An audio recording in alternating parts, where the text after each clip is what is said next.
നവകേരള സദസ്സുമായി ബന്ധപ്പെട്ട് ധാരാളം വാർത്തകൾ വന്നുകൊണ്ടിരിക്കുകയാണ്. ഒരു ഫ്ലഡിങ് ഓഫ് ന്യൂസാണ്, അല്ലെ ന്യൂസ് ഫ്ലഡ് എന്നൊക്കെ പറയാവുന്നതല്ലേ. ഇങ്ങനെ വന്നുകൊണ്ടിരിക്കുമ്പോഴേ ഏറ്റവും ഒടുവിലത്തെ ഒരു സംഭവമാണ് 24 ന്യൂസ് ചാനലിൻ്റെ റിപ്പോർട്ടർ വിനീതയ്ക്കെതിരെ പോലീസ് കേസെടുത്തത്. അതിനെതിരെ പ്രതിഷേധം, മാധ്യമ സംഘടനകളുടെ പ്രതിഷേധം.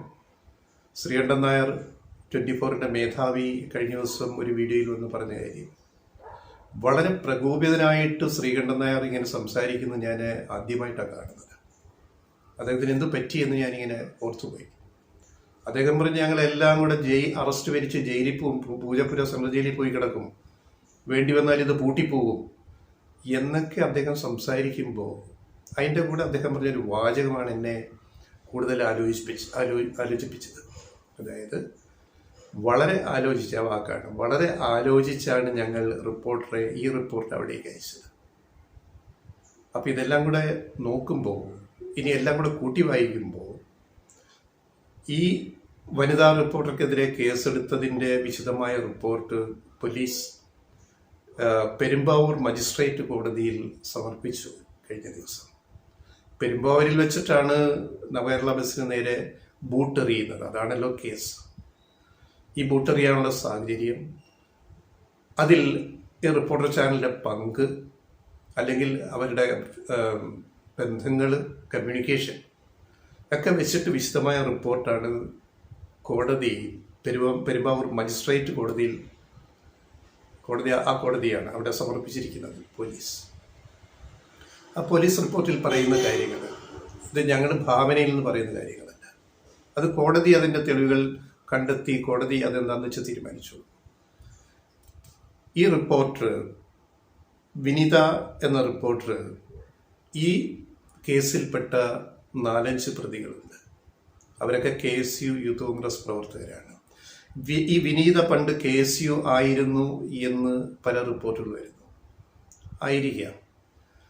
അപ്പം ഈ പ്രതികളുമായിട്ട്, ഈ പിടിക്കപ്പെട്ട ഈ പ്രതികളുമായിട്ട് ഈ കേസിലെ അക്യൂസ്ഡ് വിനീത കോൺഫറൻസ് കോൾ നടത്തിയിട്ടുണ്ട്. അതിൻ്റെ തെളിവ് പോലീസിനെ കിട്ടി. മാത്രമല്ല, ഇതിലെ പ്രധാന പ്രതിയായ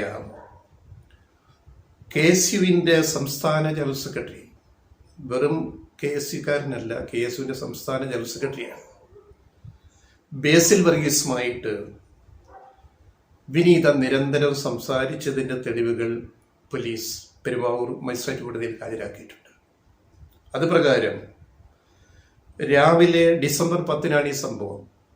രാവിലെ 10:59 മുതൽ വൈകിട്ട് 4:15 വരെ, ഈ ബൂട്ടെറിയൽ നടക്കുന്ന ആ നിമിഷം വരെ 14 തവണ വിനീതയും ബേസിൽ വർഗീസുമായിട്ട് സംസാരിച്ചിട്ടുണ്ട്. ഈ 14 തവണ സംസാരിച്ചതിൽ 1/2 മിനിറ്റ് കോള്, 1 മിനിറ്റ് കോള്, ചിലത് 66 സെക്കൻഡ് വരെ, 1 മിനിറ്റും കഴിഞ്ഞുള്ള കോളുകൾ പോയിട്ടുണ്ട്. ആകെ വിളിച്ച കോളുകളുടെ ഡ്യൂറേഷൻ നോക്കിയാൽ, സമയം നോക്കിയാൽ, ഈ 14 കോളുകളുടെ സമയം ടോട്ടൽ നോക്കിയാൽ ഏതാണ്ട് 462 സെക്കൻഡ്, അതായത് 7 മിനിറ്റ് 7 സെക്കൻഡിലധികം ഇവർ തമ്മിൽ സംസാരിച്ചിരിക്കുന്നു. ഈ നവകേരള ബസ്സിന് നേരെ ബൂട്ട് എറിഞ്ഞതിന് ശേഷം പിന്നെ വിനീത ബേസിലിനെ വിളിച്ചിട്ടില്ല, ബേസിൽ വിനീതയെ വിളിച്ചിട്ടില്ല. കൃത്യമായ കേസ് ഡയറിയാണ്, ഡേറ്റയാണ് പോലീസ് കോടതിയിൽ സമർപ്പിച്ചിരിക്കുന്നത്. ഇതുകൊണ്ടാണോ ശ്രീകണ്ഠൻ നായർ ആക്രോശിതനായത്, പ്രകോപിതനായത്? ആലോചിച്ചാണ് ഞങ്ങൾ ഈ റിപ്പോർട്ടറെ അവിടേക്ക് അയച്ച. ആ ആലോചിച്ചു എന്നതിനകത്ത് ഇപ്പം കാര്യങ്ങളുടെ കിടപ്പ് കണ്ടില്ലേ. ഇനി ഇത് മാധ്യമ സ്വാതന്ത്ര്യത്തെ ഹനിക്കുന്നതാണോ ഇല്ലയോ എന്നുള്ള പല ധാർമ്മിക ചോദ്യങ്ങൾ വരാം. വേണമെങ്കിൽ ഇതിനൊരു സ്റ്റിംഗ് ഓപ്പറേഷൻ എന്ന് വേണമെങ്കിൽ വിവരിക്കുക. പക്ഷെ സ്റ്റിംഗ് ഓപ്പറേഷനൊക്കെ ചെയ്യുന്നത് പല രാജ്യങ്ങളിൽ അത് അനുവദിച്ചിട്ടുണ്ട്, അമേരിക്കയിൽ ഉൾപ്പെടെ. ചില രാജ്യങ്ങളിൽ അത് നിരോധിച്ചിട്ടുണ്ട്, സ്വീഡൻ ഉൾപ്പെടെ. പൊതുവെ അതിനെ കോടതി കാണുന്നത് ഒരു ഇല്ലീഗൽ ആക്ടിവിറ്റി ആയിട്ടാണ്. അപ്പം അതിൻ്റെ ഡെഫിനിഷൻ, അതായത് ചില നെഗറ്റീവ് കാര്യങ്ങൾ, സമൂഹത്തിന് ഹാനികരമായ ചില നെഗറ്റീവ് കാര്യങ്ങൾ, അതിന് സോഴ്സ് ചെയ്യുന്ന വിവരങ്ങൾ കിട്ടുന്നില്ലെങ്കിൽ മാധ്യമ പ്രവർത്തകർ തന്നെ കുറ്റവാളികളുടെ വേഷം കെട്ടി അല്ലെ അവരുമായിട്ട് ചെങ്ങാത്തം കൂടിയിട്ട് നടത്തുന്ന ചില സ്റ്റിംഗ് ഓപ്പറേഷൻസ്. അപ്പോൾ അതിൽ പറയുന്നത് സമൂഹത്തിന് ദ്രോഹം ചെയ്യുന്ന കുറ്റകൃത്യങ്ങളിൽ ഏർപ്പെട്ടിട്ടുള്ള ഇപ്പോൾ നാർക്കോട്ടിക്സ്, ഡ്രഗ്സ്, അല്ലെങ്കിൽ കറപ്ഷൻ, അഴിമതി, അതുപോലുള്ള ക്രൈമുകൾ സാധാരണഗതിയിൽ കണ്ടെത്താൻ പറ്റുന്നില്ലെങ്കിൽ അത് കണ്ടെത്താൻ വേണ്ടി സ്റ്റിംഗ് ഓപ്പറേഷൻസ് പല രാജ്യങ്ങളിലും നടത്താറുണ്ട്. ഇന്ത്യയിലും നടന്നിട്ടുണ്ട്, പലതും നമുക്കറിയാം. പക്ഷെ ഇതിനെ ഒരു നിയമവിധേയമായ ഒരു പ്രവൃത്തിയായിട്ട് പൊതുവെ അംഗീകരിക്കപ്പെട്ടിട്ടില്ല. ഒരു സമൂഹത്തിന് വിപത്തുണ്ടാക്കുന്ന ഒരു കാര്യം പുറത്തു കൊണ്ടുവന്നിട്ട് അത് തടയാൻ വേണ്ടി ഒരു സ്റ്റിംഗ് ഓപ്പറേഷൻ നടത്തുന്നു എന്ന രൂപത്തിലാണ് ഇതിനെ കാണുന്നത്. പക്ഷെ ഇവിടെ മുഖ്യമന്ത്രിയുടെ നവകേരള ബസ് യാത്ര രഹസ്യയാത്രയൊന്നുമല്ല. അതിൻ്റെ അകത്ത് ഡ്രഗ്സും ആയുധങ്ങളും മറ്റ് സംവിധാനങ്ങളും ഒന്നുമില്ല. അത് നേരായ വഴിക്ക് പോകുമ്പോൾ അതിനെതിരെ പ്രതിഷേധം സംഘടിപ്പിക്കുമ്പോൾ ആ പ്രതിഷേധത്തിന് മേമ്പൊടിയായിട്ട് ഒരു സ്റ്റിംഗ് ഓപ്പറേഷൻ കൂടി അയക്കോ എന്ന് തീരുമാനിക്കുമ്പോൾ അങ്ങനെ ഇതിനകത്തുണ്ടെങ്കിൽ അത് പോലീസ് കൊടുത്ത റിപ്പോർട്ട് പ്രകാരം കോടതി കണ്ടെത്തട്ടെ. അതിനെ ഒരു മഹാപുണ്യ പ്രവൃത്തിയായിട്ട് മാധ്യമ പ്രവർത്തനമായിട്ട് കാണുന്നതിൽ ഒരു വലിയ പിശകുണ്ട്. അതിൻ്റെ കൂടുതൽ കാര്യങ്ങളിലേക്ക് വരുമ്പോഴേ ഈ CCTV ദൃശ്യങ്ങൾ പോലീസ് ഇതിൻ്റെ ശേഖരിച്ചുകൊണ്ടിരിക്കുന്നു. അവസാനം വനിതാ റിപ്പോർട്ടർ കൈവീശി താങ്ക് യു പറഞ്ഞു പോകുന്നു. ഇതൊക്കെ കാണുമ്പോൾ സാഹചര്യ തെളിവുകളും പോലീസ് ശേഖരിച്ച ഡേറ്റയും പിന്നെ CCTV ക്യാമറ ദൃശ്യങ്ങളുമൊക്കെ ഒരു ന്യായമായ ഒരു കേസ് ഒരു മാധ്യമ പ്രവർത്തക റിപ്പോർട്ടർക്കെതിരെ എടുക്കാൻ ഒരു ആമ്പിൾ ഗ്രൗണ്ട് അതിനുള്ളതുകൊണ്ടായിരിക്കാം അങ്ങനെ ഒരു കേസ് എടുത്തത്. കേസ് അതിൻ്റെ വഴിക്ക് പോകട്ടെ. ഇനി സ്റ്റിംഗ് ഓപ്പറേഷനെ എങ്ങനെയാണ് നമ്മൾ നിർവഹിച്ചിട്ടുള്ളത്? In law enforcement a sting operation is a deceptive operation. ഇപ്പം ലോ എൻഫോഴ്സ്മെന്റ് ഉള്ളിടത്ത് സ്റ്റിംഗ് ഓപ്പറേഷൻ മാധ്യമ പ്രവർത്തനങ്ങൾ നടത്തുന്ന സ്റ്റിംഗ് ഓപ്പറേഷൻ എന്ന് പറയുന്നത് ഒരു ഡിസപ്റ്റീവ് ഓപ്പറേഷനാണ്. ഡിസപ്ഷൻ എന്ന് പറഞ്ഞാൽ എന്താണ്? അല്ലെങ്കിൽ ഡിസപ്റ്റീവ് ഓപ്പറേഷൻ എന്ന് പറഞ്ഞാൽ എന്താണ്? അപ്പൊ ഡിസപ്ഷനെ പറയുന്നത്, അതിന്റെ നിർവചനം പറയുന്നത് is an act or statement that misleads, hides the truth, or promotes a belief, concept or idea that is not true. അതിൻ്റെ മലയാളീകരിച്ച് പറഞ്ഞു കഴിഞ്ഞാൽ ഡിസപ്ഷൻ എന്ന് പറഞ്ഞു കഴിഞ്ഞാൽ അതിൽ ഒരു ചതി വരെ ഉൾപ്പെടുന്നുണ്ട്. തെറ്റിദ്ധരിപ്പിക്കൽ, അസത്യത്തെ സത്യമായിട്ട് അവതരിപ്പിക്കൽ, അതൊക്കെയാണ് അതിൻ്റെ വ്യാഖ്യാനം. അത് ഒരു സ്റ്റേറ്റ്മെന്റ് വഴിയോ ഒരു ആക്ട് വഴിയോ ഒരു പ്രവർത്തനം വഴിയോ ഒരു പ്രസ്താവന വഴിയോ ആൾക്കാരെ മിസ്ലീഡ് ചെയ്യുകയാണ്, എന്നിട്ട് സത്യം മറച്ചു വയ്ക്കുകയാണ്. Hides the truth. ഇതല്ലേ നമ്മുടെ മാപ്രകൾ എന്ന വിളിപ്പേരിൽ ഇവിടെ നടന്നത്? മാപ്രകൾ എന്ന കളിയാക്കൽ വിളിപ്പേര് എങ്ങനെയുണ്ടായി? സത്യത്തെ മറച്ചു വെച്ചിട്ട് അസത്യങ്ങളെ സത്യമായിട്ട് അവതരിപ്പിക്കുക. അതാണല്ലോ പോസ്റ്റ് ട്രൂത്ത്, സത്യാനന്തരത എന്ന് പറയുന്നത്.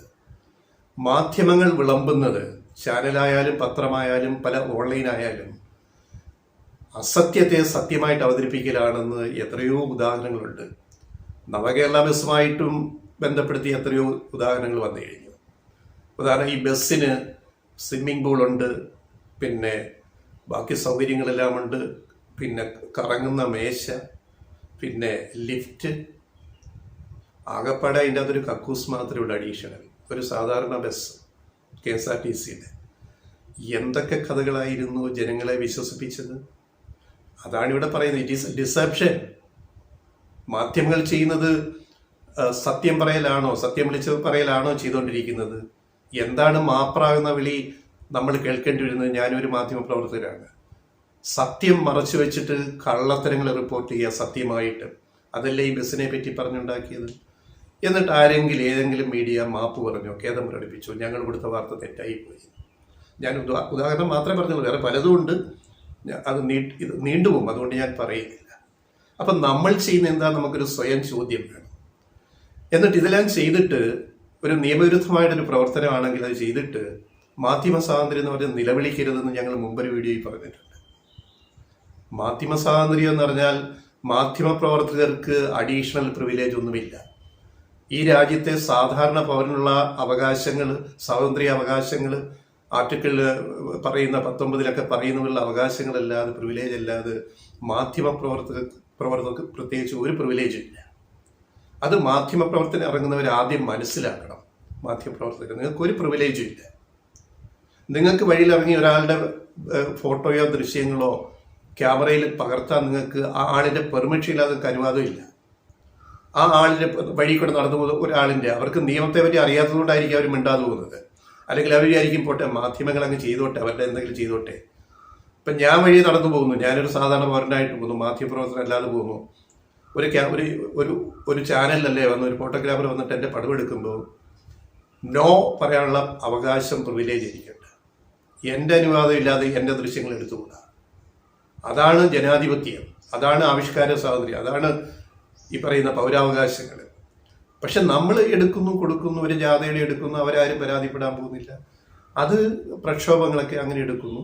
പക്ഷെ ഇതിൻ്റെ അകത്ത് വ്യക്തിപരമായിട്ട് ചിലത് സെറ്റ് ചെയ്യുമ്പോൾ നമ്മൾ വളരെ വളരെ സൂക്ഷിക്കണം. മാധ്യമപ്രവർത്തകർക്ക് കൊമ്പൊന്നുമില്ല, ഒരു കൊമ്പുമില്ല എന്ന ബോധം ഈ തെരുവിലിറങ്ങുന്ന മാപ്രകൾ ആദ്യം തിരിച്ചറിയണം. ജേർണലിസം ക്ലാസ്സുകളിൽ ഇത് പഠിപ്പിച്ച് തന്നിട്ടില്ലെങ്കിൽ സ്വയം അത് മനസ്സിലാക്കാൻ ശ്രമിക്കണം. ഇവിടെ നടന്നത് എന്താണ്? ഇത് കേസിൻ്റെ മറ്റു കാര്യങ്ങളിലേക്ക് ഞങ്ങൾ പോകുന്നില്ല, അത് കോടതിയിലേക്ക് പോയ കേസാണ്. പക്ഷെ ഇത് അസത്യത്തെ സത്യമായിട്ട് അവതരിപ്പിക്കുന്ന ഈ പരിപാടിയുണ്ടല്ലോ, എന്നിട്ട് അതിനെ ആവിഷ്കാര സ്വാതന്ത്ര്യം, മാധ്യമ സ്വാതന്ത്ര്യം എന്ന് പറഞ്ഞിട്ട് ബഹളം കൂട്ടുമ്പോൾ എനിക്ക് വിനീത എന്ന് പറയുന്ന 24 ചാനലിലെ റിപ്പോർട്ടറോട് പറയാനുള്ളൊരു അഭ്യർത്ഥന, ഇത് സ്റ്റിംഗ് ഓപ്പറേഷനാണോ ചെയ്തത്? ഇങ്ങനെ പോകുന്ന ഒരു സർക്കാരിൻ്റെ പരിപാടിക്കെതിരെ ഇങ്ങനെ ഒരു സ്റ്റിംഗ് ഓപ്പറേഷന് യാതൊരു ധാർമ്മികതയില്ല. നിങ്ങൾ അഴിമതിക്കാരെ സ്റ്റിംഗ് ഓപ്പറേഷൻ ചെയ്ത് പിടിക്കൂ, ഡ്രഗ്സ്, നാർക്കോട്ടിക്സ് രംഗത്തുള്ളവരെ പിടിക്കൂ, മറ്റു കുറ്റവാളികളെ പിടിക്കൂ. സോഴ്സ് ഇല്ലെങ്കിൽ, സോഴ്സ് കിട്ടാതെ വരുമ്പോഴാണ് നമ്മൾ ഈ പണിക്ക് പോകുന്നത്, അറിയാമല്ല. സോഴ്സ് വെളിപ്പെടുത്തണമെന്ന് നിർബന്ധമൊന്നുമില്ല. ഒരു വാർത്ത എവിടെ നിന്ന് കിട്ടിയെന്ന് നമ്മൾ കോടതിയിലെ പോലീസിനെ പറയാതിരിക്കാനുള്ള സ്വാതന്ത്ര്യം നമുക്കുണ്ടൊരു പരിധി വരെ. കാരണം ആ സോഴ്സിനെ നമ്മൾ സംരക്ഷിക്കുക.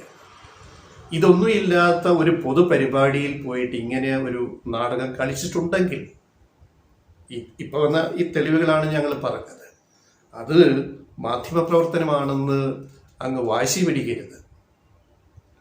സത്യത്തെ സത്യമായിട്ട് പറയാൻ കഴിയണം, അസത്യം സത്യമാക്കി അവതരിപ്പിക്കരുത്, ക്രിയേറ്റ് ചെയ്യരുത്, ഡ്രാമ ഉണ്ടാക്കരുത്. ഇതാണ് യഥാർത്ഥ മാധ്യമപ്രവർത്തനം എന്നാണ് ഞങ്ങൾക്ക് പറയാനുള്ളത്. നിങ്ങൾക്ക് യോജിക്കാം, വിയോജിക്കാം, ഇതിലൊക്കെ ഒരു ധാർമ്മികതയുടെ വശമുണ്ട്. അത് മനസ്സിലാക്കിയിട്ട് പൊളിറ്റിക്സ് വേറെ, രാഷ്ട്രീയം, പ്രതിപക്ഷം അതിനെ എതിർക്കുന്നു. ഇതിൻ്റെ അകത്ത് നമ്മൾ ഈ പറയുന്ന ഇത്തരം പരിപാടികളിലേക്ക് ഈ മാപ്രാവളി കേട്ട് വീണ്ടും പോകണോ എന്ന് നമ്മൾ ആലോചിക്കുക.